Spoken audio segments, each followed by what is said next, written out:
Yeah, yeah. Well, good. Well, how much you looking forward to Thursday night? You know what, man? It's gonna be great because with the Cowboys Draft Live, we're hosting on Thursday night, April 23rd at 7 p.m. with Jamie Foxx. They got some big hitters in this. We're hosting a virtual draft show for the Dallas Cowboys fans and making it really, really simple for them, especially with this COVID-19, right? Because everybody's home. They can go to DallasCowboys.com. They can download the Dallas Cowboys app to make it really simple, or go to Cowboys Now and do the same thing. But just a format of how big they're going to do it. That's, how the Cowboys, they do it really big, where they'll, first of all, have question and answers where you actually can be in the war room and answer questions with the coaches and some of the executives, but also they're also bringing in like the players and alumni too. And, people want to see them and get their real perspective so they feel like, I'm really in the draft. And so that's going to be a really, really cool thing. And it's, they always like to give back.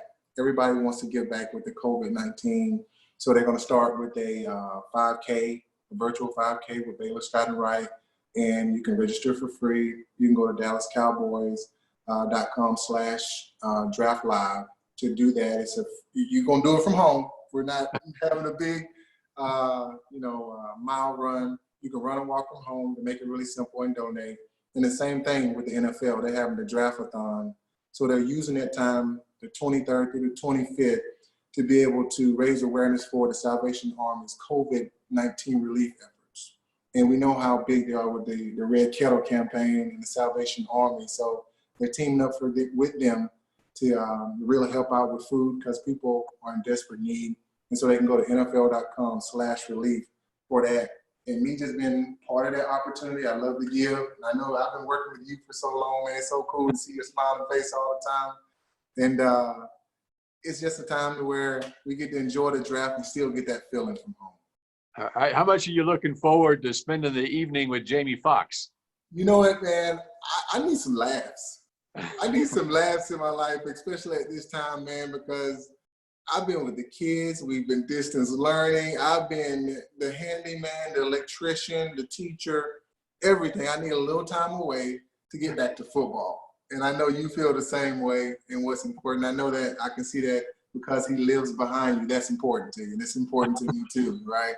And you get to see the real people behind the suits and who they really are. So just being able to host this and have some fun, it's gonna be cool, and I look forward to hopefully chatting with you on this show as well. Jamie Foxx, pretty good high school quarterback, and he grew up a Cowboys fan. He told me that. And actually, when I played, he came to a lot of the games. So I was on the field. He was being a fan on the sideline. So that was a really cool relationship. But now I'm retired, and he's still doing his thing. But now we get to host a virtual draft for the Dallas Cowboys, and everybody's going to be watching that. So I look forward to getting to catch up with him a little bit, but also just have some fun and laughter that I know he's going to bring for sure. Now you could sack Jamie Foxx, right? Oh, all day. Hey, come on now.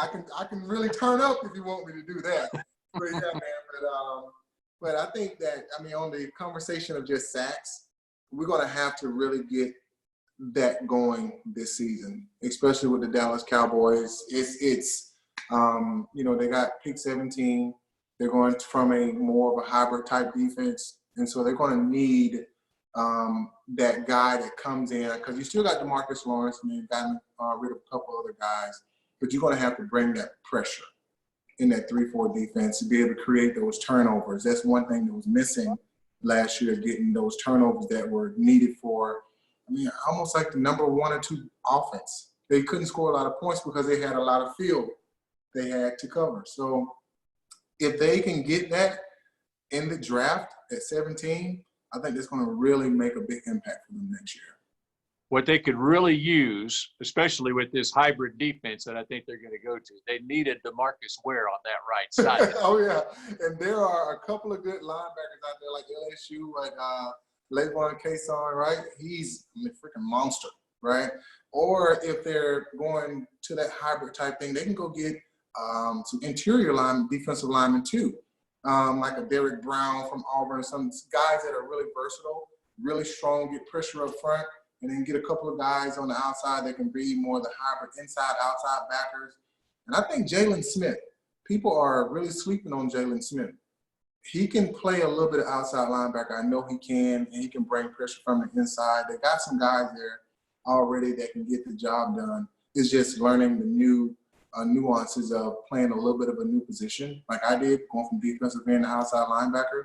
But they can do it because they're so athletic. All right, you mentioned Kayvon Chason, the defensive end from LSU, and your eyes light up when I even mention his name. What is it that you like most about him?